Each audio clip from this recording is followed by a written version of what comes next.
नमस्कार दोस्तों। स्वागत है आपका हमारे पॉडकास्ट क्राइम तो होना ही था में, और मैं आपका होस्ट कौशिक। आज हम एक ऐसे इंसान की कहानी सुनने जा रहे हैं जिसने डॉक्टर का पेशा अपनाया, लेकिन उसकी असलियत एक हत्यारे की थी।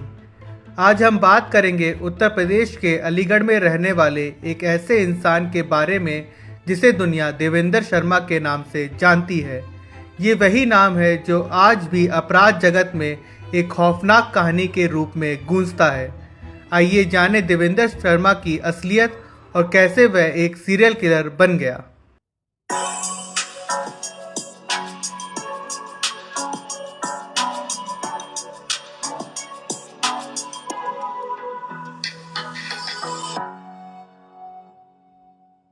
साल 2020, जब पूरी दुनिया कोविड-19 से जूझ रही थी और डॉक्टरों को भगवान का दर्जा दिया जा रहा था, उसी वक्त एक ऐसा डॉक्टर गिरफ्तार किया गया जिसका काम किसी शैतान से कम नहीं था।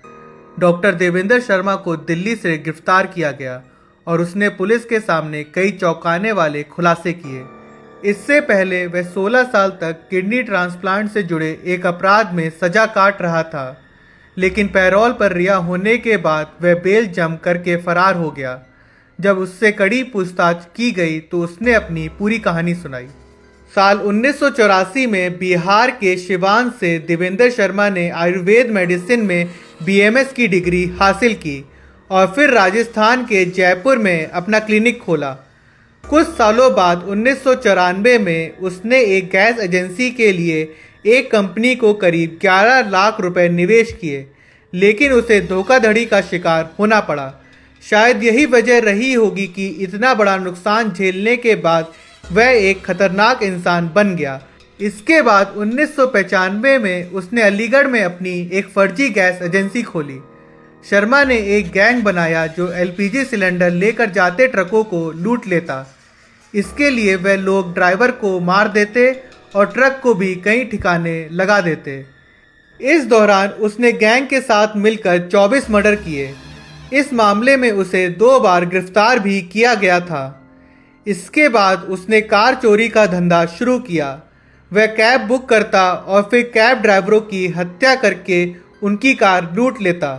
ड्राइवर की लाश को नहर में फेंक दिया जाता और लूटी कार को यूज्ड कार बताकर बेच दिया जाता। इस दौरान वह उन लोगों के संपर्क में आया जो अलीगढ़ जाने के लिए टैक्सी किराए में लेते थे और फिर चालक की हत्या करके टैक्सी लूट लेते थे। बाद में वह शवों को कासगंज की हजारा नहर में फेंक देते थे जहां मगरमच्छ होते थे, जिससे शवों का पता नहीं चल पाता था।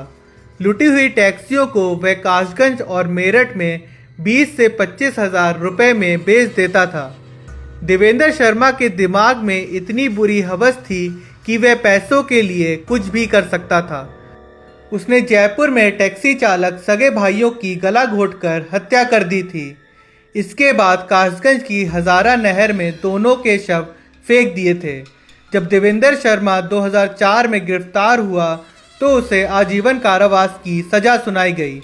उसकी गिरफ्तारी के बाद पुलिस ने उन सभी लोगों को भी गिरफ्तार किया जिन्होंने उससे कार खरीदी थी। उसने स्वीकार किया कि वह 50 से ज़्यादा हत्याओं का मास्टरमाइंड था और यह भी माना कि वह 100 से अधिक टैक्सी चालकों की हत्याओं में शामिल रहा। इस संबंध में दिल्ली, उत्तर प्रदेश, हरियाणा और राजस्थान में कई मामले दर्ज किए गए थे। 2002 से 2004 के बीच में हुई कई हत्याओं के मामले में उसे गिरफ्तार किया गया और आधा दर्जन मामलों में दोषी पाया गया। 16 साल की सजा काटने के बाद जनवरी 2020 में उसे अच्छे आचरण के कारण 20 दिन की पैरोल मिली। पैरोल पर रिहा होने के बाद वह सरेंडर करने से पहले ही फरार हो गया। कोर्ट के आदेश पर जब पुलिस ने उसकी तलाश शुरू की तो ये जानकारी मिली कि उसने एक महिला से शादी कर ली है और दिल्ली के मोहन गार्डन में रह रहा है।